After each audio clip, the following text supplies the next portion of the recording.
Bonsoir à tous. Bienvenue à cette séance ordinaire du Conseil d'arrondissement du lundi 13 décembre 2021.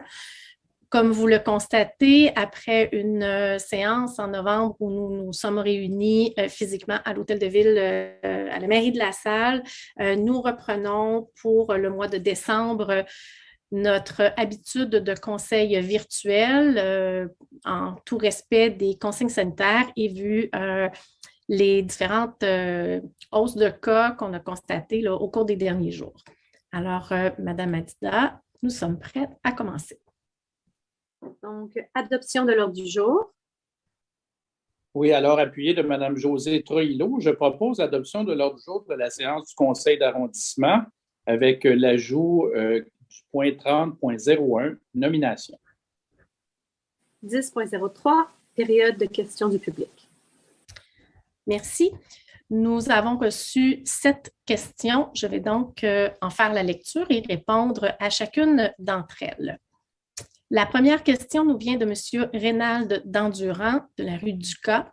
Alors, la question se lit comme suit. Serait-il possible d'installer des dos d'âne sur la rue Ducas?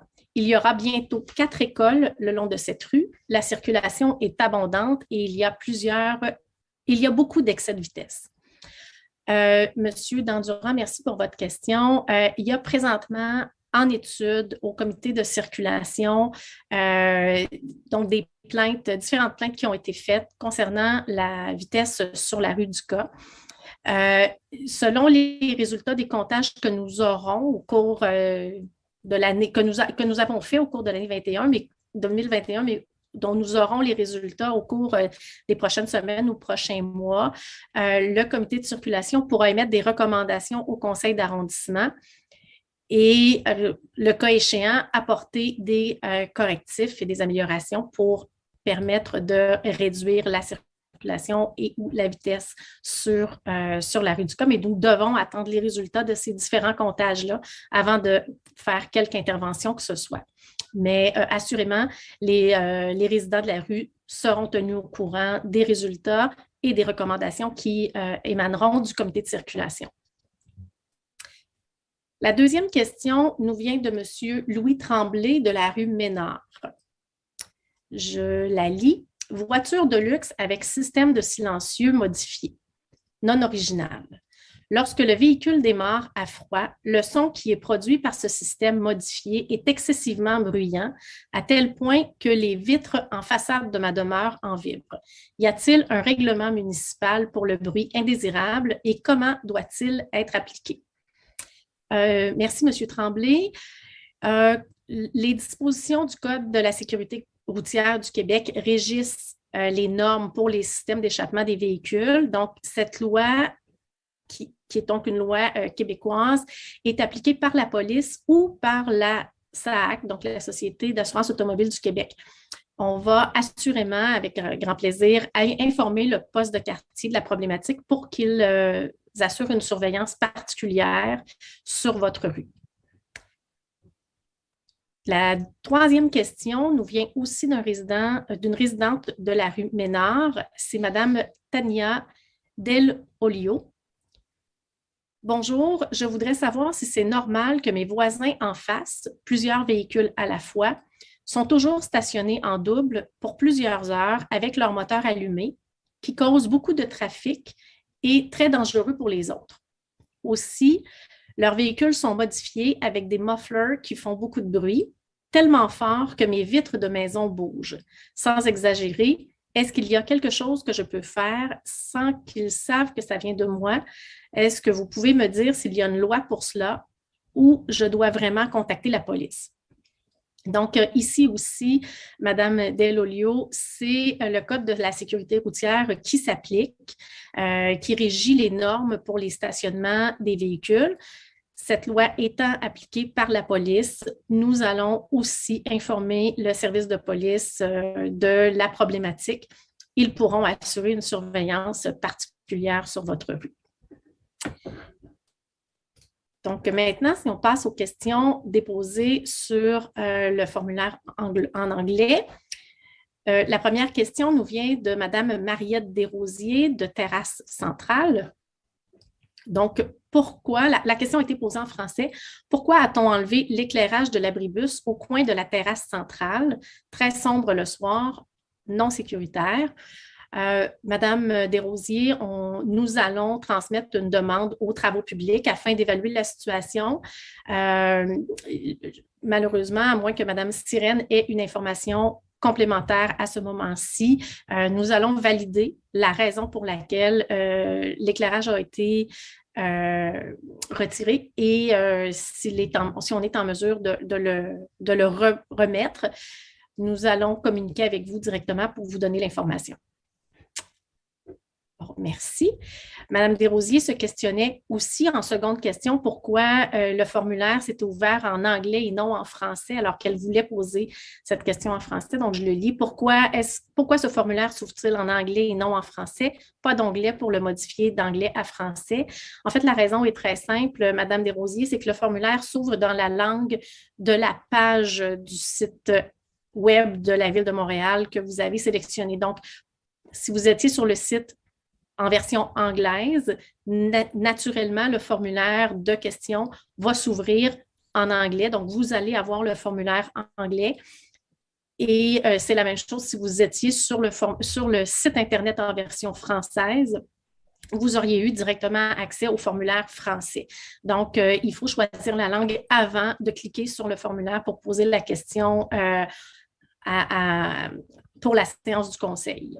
Donc, j'espère que ça répond à vos questions.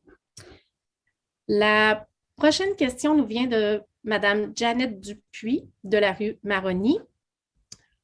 We live on the corner of St. Patrick and are concerned how some drivers on St. Patrick Street totally disrespect the limits of 30, 40 kilometers per hour.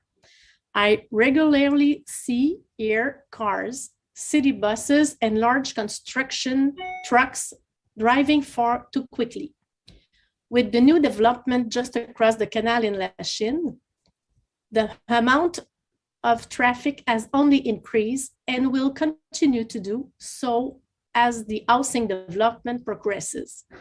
Is there anything which could be done to slow the traffic down? Thank you for your time. Madame Dupuis, your request will be forwarded to the traffic committee for a speed study. But I want to let you know that we cannot do speed studies during the winter. So this request will be therefore be treated in the spring. Sorry. Alors, la question suivante nous vient de Madame Carla D'Acosta, qui demeure sur l'avenue Lacroix. Good evening, LaSalle Council. We are a young family with a small child and another on the way. Our house is a corner lot that borders St. Patrick. I fear for the safety of my children with the amount of speeding vehicles that pass the street at all times of day. Can something be done to reduce the speed and ensure a safer environment for our children? Also, it would be great if we were allowed car shelters in LaSalle. Snow removal services are very costly, and I much rather spend time with my family than be shoveling my driveway in the winter. I think the bylaw that prohibited them in the first place is archaic. We live in a cold snow-filled winter country. A tempo is a huge convenience for working families as well as older generations who just can't physically shovel snow anymore. I ask that you kindly reconsider abolishing the prohibition of tempos. Thank you. Sincerely, Carla D'Acosta and Antonio Tarenzo. So for the speed on St. Patrick, as I answer at the previous question, your request will be forwarded to the traffic committee for a speed study. And you have to note that no speed studies can be performed in the winter. So as I said earlier, the requests will be treated in the spring. Concerning the shelters in La Salle, different administration over the years have maintained the prohibition of temporary car shelters for many reasons. First, most La Salle duplexes have basement dwellings, and car shelters would obstruct their access. And second, car shelters represent significant visual nuisance. So as we are a new council, we will consider your request, but we will have to think about it during the next month. I cannot give you an answer, but for now, the prohibition is maintained. So, je peux peut-être répéter rapidement la réponse concernant la vitesse. Pour les deux questions en anglais, il s'agissait d'un problème de vitesse sur la rue Saint-Patrick. Les demandes d'analyse seront transmises au comité de circulation qui fera des analyses et nous transmettra ses recommandations. Malheureusement, ce type d'analyse ne peut pas être fait l'hiver, donc ce sera fait au printemps. La seconde question traitait aussi des abris tempo. Je devrais dire des abris temporaires pour l'hiver. Donc, ce que j'ai répondu, c'est que à la lumière, en fait, tout comme les différentes administrations précédentes, pour l'instant, nous maintenons la prohibition des abris temporaires d'auto pour différentes raisons. D'abord, en raison des bachelors ou des appartements en sous-sol dans les duplex de La Salle, pour lesquels les abris temporaires bloquent l'accès. Et le second, c'est l'aspect visuel. Nous allons, dans les prochains mois, prendre le temps de se questionner sur cette question-là et se repositionner. Donc, nous ne pouvons pour l'instant en dire plus. Pour cet hiver, la prohibition est maintenue. Donc, ça fait le tour des questions qui ont été posées au Conseil ce soir. Nous pouvons poursuivre nos travaux. Donc, au point 10.04, le décès de Mme Sylvie Pilon.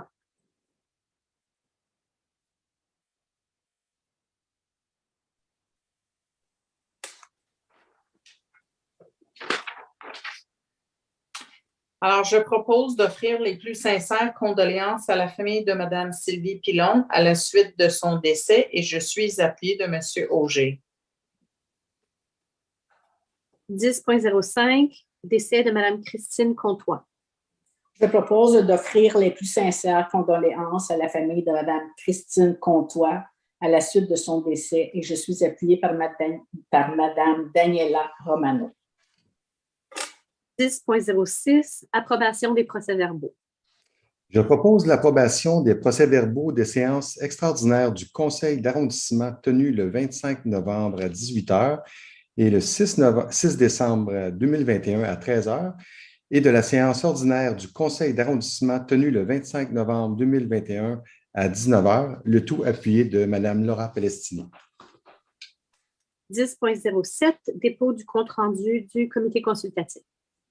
Je propose d'accepter le dépôt du compte-rendu du comité consultatif d'urbanisme du 17 novembre 2021 et je suis appuyée par Mme Nancy Blanchette. 12.01, recommandation au Conseil municipal de Montréal. Je propose de recommander au Conseil municipal de Montréal d'attribuer le nom de parc de Taïchan au nouveau parc de quartier qui sera aménagé par l'arrondissement de La Salle sur le lot 5536725 à l'angle des rues Allard et Viola Desmond, afin de rendre hommage aux nombreux Lassallois et Montréalais originaires de ces districts du sud de la Chine et pour souligner la le pacte d'amitié qui lie la salle et la ville de Taïchin depuis 2018. Je suis appuyée par Richard Deschamps. 15.01, reconnaissance de l'importance du loisir.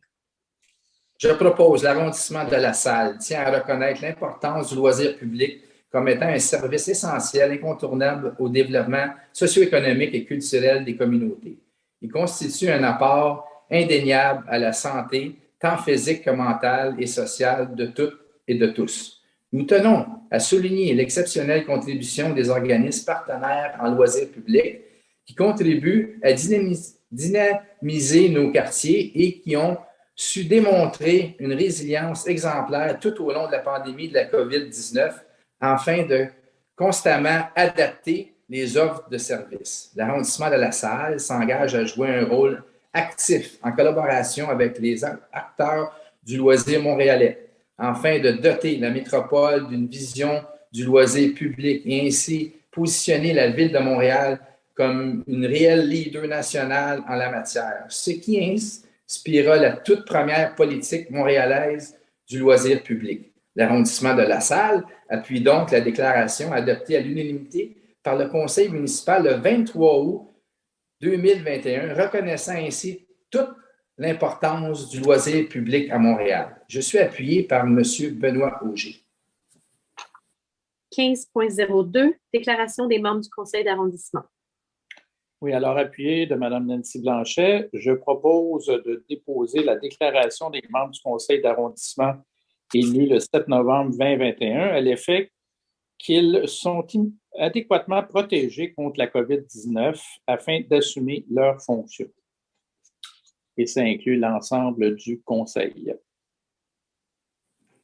15.03, dépôt des déclarations d'intérêt pécuniaire. Alors, je propose de prendre acte du dépôt des déclarations d'intérêt pécuniaire des conseillers d'arrondissement et je suis appuyée de Nancy Blanchet. 20.01, contrat de service professionnel à Riopel Dion Saint-Martin. Oui, alors appuyé de Mme Daniela Romano, je propose d'accorder un contrat de service professionnel à Riopel Dion Saint-Martin Incorporé pour divers travaux de mise aux normes, d'amélioration fonctionnelle et de maintien des actifs au complexe aquatique Michel-Leduc de l'arrondissement de la Salle, dans le cadre de l'appel d'offres 69 96 23. Il s'agit d'une dépense totale de 913 418,89 $, taxes incluses. 20.02, convention de service avec le Club d'âge d'or Sainte-Catherine-Labouré.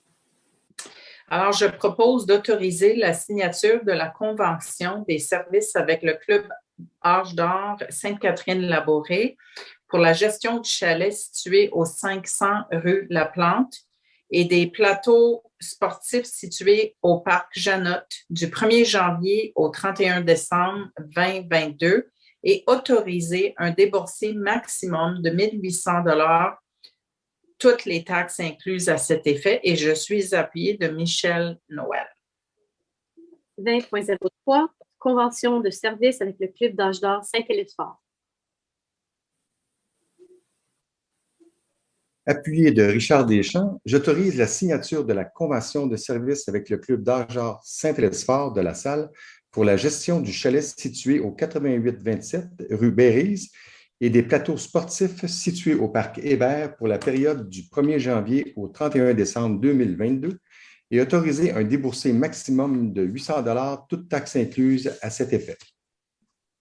20.04, contribution financière à l'avant-scène de la Salle.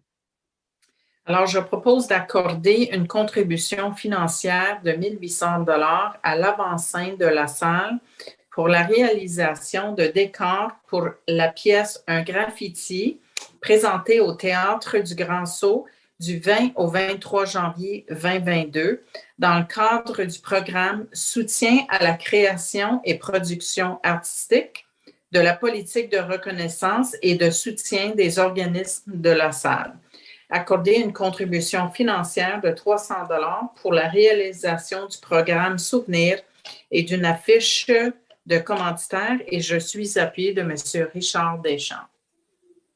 20.05, contribution financière à l'Association Messinesi de Montréal. Je propose d'accorder une contribution financière de 500 $ à l'Association Messinesi de Montréal, Inc. en soutien de la réalisation d'un concert virtuel qui aura lieu en décembre 2021. Je suis appuyée par José Troilo. 20.06, contribution financière à la communauté grecque orthodoxe du Sud-Ouest. Je propose d'accorder une contribution financière de 200 $ à la communauté grecque orthodoxe du Sud-Ouest pour la réalisation d'un calendrier 2022. Je suis appuyée par Laura Palestini. 20.07, contribution financière à Jordan Savouri. Je propose d'accorder une contribution financière de 400 $ à la Lassalloise Jordan Savouri pour sa participation au championnat d'athlétisme de Flanders Cup en Belgique en août 2021. Je suis appuyé par Mme Nancy Blanchet. En ajout au point 30.01, nomination. Donc, à la suite de l'annonce du départ à la retraite de notre directeur d'arrondissement, M. Benoît Gauthier, un processus de sélection s'est mis en place et je suis honorée de proposer la nomination de Mme Christiane Sirène au poste de directrice d'arrondissement et je suis appuyée pour ce faire par M. Richard Deschamps. Alors, Mme Sirène, nous souhaitons la bienvenue dans ce nouveau siège. Ce sera un plaisir de travailler avec vous à titre de directrice d'arrondissement et un merci particulier à M. Benoît Gauthier qui est avec nous par contre encore pour quelques semaines, quelques mois même. Alors, nous aurons la chance de vous saluer officiellement avant votre départ, mais félicitations, Mme Sirène. 30.02, nomination des membres du comité préparatoire. Alors, appuyé de M.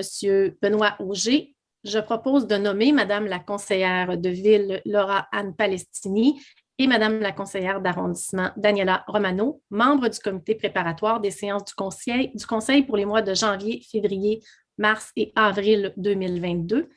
Et j'en profite pour remercier M. Deschamps et M. Serge Declos, notre ancien collègue du conseil, pour avoir joué ce rôle au cours des 4 derniers mois. 30.03, nomination des membres du comité consultatif. Appuyé de Mme Laura Palestini, je propose de nommer les membres du comité consultatif d'urbanisme pour l'année 2022. Les membres du conseil seront M. le conseiller d'arrondissement Benoît Auger à titre de président et Mme la conseillère José Troilo. Les membres résidents qui se joindront à eux, M. David Nadeau, Mme Alexandra Papantanopoulos-Dumas, M. Frédéric Lavoie, Mme Michel Delisle-Boutin, et à titre de membre suppléante, Mme Charlotte Boulanger, résidente, pour l'année 2022. Ils seront accompagnés de M. Pascal Lavoie à titre de secrétaire et de M. Antoine Quentin Rattel à titre de personne ressource.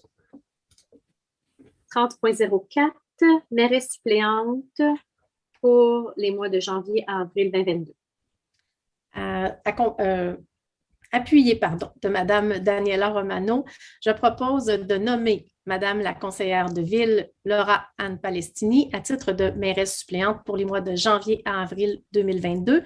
Et je remercie Mme Palestini d'avoir pris à pied levé, d'avoir assumé ce rôle pour le mois de décembre qui se terminera bientôt. Alors, voilà. Merci beaucoup, Mme Palestini. 30.05, désignation de Mme la mairesse Nancy Blanchet pour l'année 2022.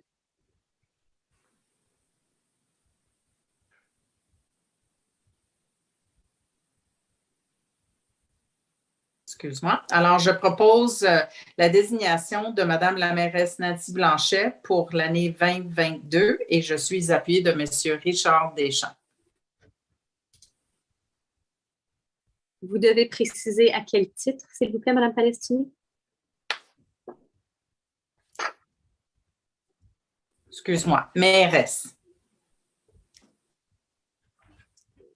Si je peux simplement ajouter, c'est à titre de présidente de la TACSU. La table de sécurité urbaine, voilà. Ah, OK. Merci. Donc, 30.06, désignation de Madame la conseillère de la Ville, Laura-Anne Palestini. Alors, appuyé de M. Richard Deschamps, je propose de désigner pour l'année 2022 Madame la conseillère de la Ville, Laura-Anne Palestini, à titre de présidente du comité de circulation et de responsable du dossier développement culturel. 30.07, désignation de Monsieur le conseiller de la Ville, Richard Deschamps. Appuyé de Mme Laura Palestini, je propose de désigner pour 2022 Monsieur le conseiller de la Ville, Richard Deschamps, responsable du dossier développement économique, responsable du dossier transport et mobilité et responsable de PME Montréal Grand Sud-Ouest. 30.08, désignation de Mme la conseillère Josée Troillo. Appuyé de M. Michel Noël, je propose de désigner pour 2022 Mme la conseillère d'arrondissement Josée Troillo, responsable du développement durable et membre de la Fondation de l'hôpital La Salle.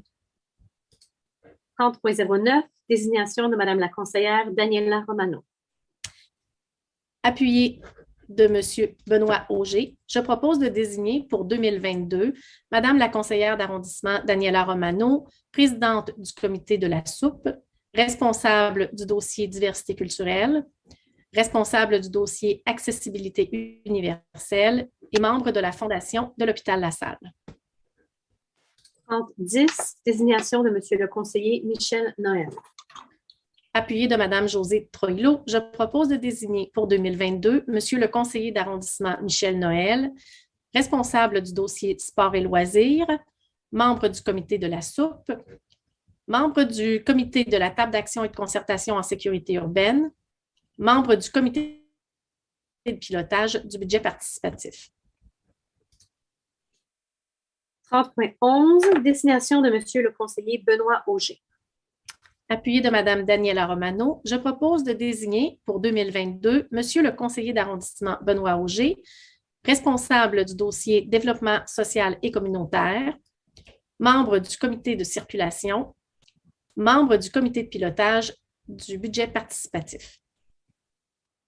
30.12, date et séance du conseil d'arrondissement pour 2022. Oui, alors, appuyé de Michel Noël, je propose de fixer les dates des séances du conseil d'arrondissement pour l'année 2022.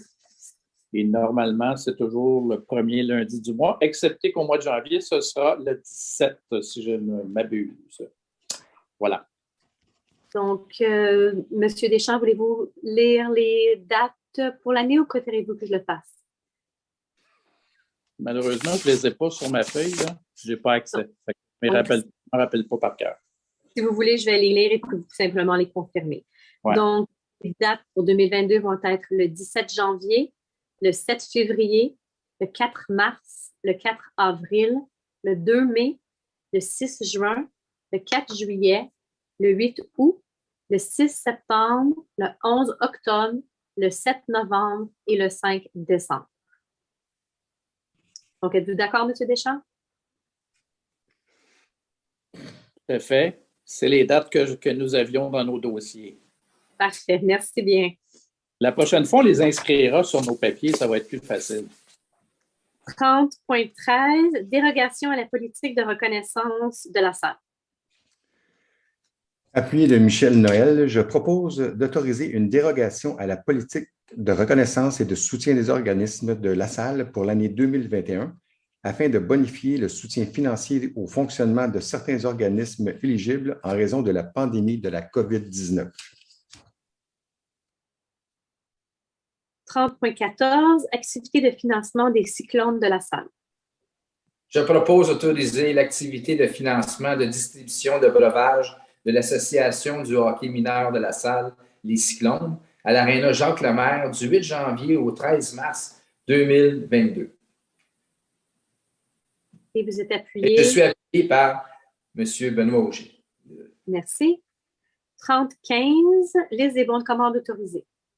Je propose d'enterner la liste de bons de commande autorisés et la liste des virements budgétaires pour la période du 8 novembre au 30 novembre 2021, ainsi que la liste des factures non associées à un bon de commande pour novembre 2021. Je suis appuyée par M. Michel Noël. 40.01, règlement imposant une taxe. Alors, appuyé de M. Michel Noël, je propose l'adoption du règlement imposant une taxe relative aux services pour l'exercice financier 2021 et tel qu'annoncé dans l'avis de motion, la taxe est de 0,5, en fait 5 sous du 100 d'évaluation. J'aimerais simplement préciser que c'est pour l'année 2022. Ben oui, c'est ce qui a été dit là, pour l'exercice financier 2022. Merci. 40.0, nous arrivons aux dérogations mineures. Donc, Mme Blanchet, je vous dis que nous n'avons reçu aucune question de citoyens au sujet des dérogations mineures. Merci, Mme la présidente. Donc, le 40.02, une dérogation mineure pour 70-70 rue Saint-Patrick. Je propose d'accorder une dérogation mineure pour un bâtiment industriel situé au 70-70 rue Saint-Patrick afin d'autoriser en cours avant 2 conteneurs à déchets non dissimulés par un écran opaque et un espace de remissage de déchets, alors que selon le règlement de zonage numéro 2098, les conteneurs en cours avant sont interdits et qu'un espace intérieur, en cours arrière ou latéral, doit obligatoirement être prévu pour le remisage des déchets. Et je suis appuyée par Mme Nancy Blanchet. 40.03, dérogation mineure au 78-52 boulevard Champlain. Je propose d'accorder une dérogation mineure pour un bâtiment commercial situé au 78-52 boulevard Champlain afin d'autoriser un auvent qui empiète de 4,28 mètres dans la cour latérale, alors que selon le règlement de zonage numéro 2098, l'empiètement maximal pour un auvent en cour latérale est de 1 mètre. Et je suis appuyée par Mme Nancy Blanchet. Nous arrivons au plan d'implantation et d'intégration architecturale. Alors, je propose de regrouper les points 40.04 à 40.08 inclusivement, et je suis appuyée par Mme Nancy Blanchet. Et toujours appuyée de Mme Nancy Blanchet, je propose d'adopter les points 40.04 à 40.08 inclusivement. 50.01, décision déléguée. Je propose d'entériner les décisions déléguées soumises par la Division des ressources humaines de la Direction d'arrondissement, le tout appuyé de Mme Laura Palestini. Alors, l'ordre du jour étant épuisé, je propose de lever la séance et je suis appuyée de Mme Josée Troillo. Alors, je tiens à remercier l'ensemble des directeurs et leurs équipes pour la préparation de ces dossiers et merci aussi à M. Lefebvre et Tauvois pour leur support technique. On se revoit donc au mois de janvier prochain, donc à la nouvelle année. J'en profite pour souhaiter un très joyeux Noël, de très joyeuses fêtes à tous, tout le monde à l'écran avec moi, mais aussi toutes les personnes qui nous écoutent en direct ou en différé. Alors, on espère tous vous revoir au mois de janvier prochain, sains et saufs et en parfaite santé. Soyez prudents, respectez toutes les règles de santé publique, s'il vous plaît, pour que nous soyons tous en pleine forme au retour des vacances des fêtes. Alors, sur ce, je vous souhaite une bonne soirée à tous et à très bientôt.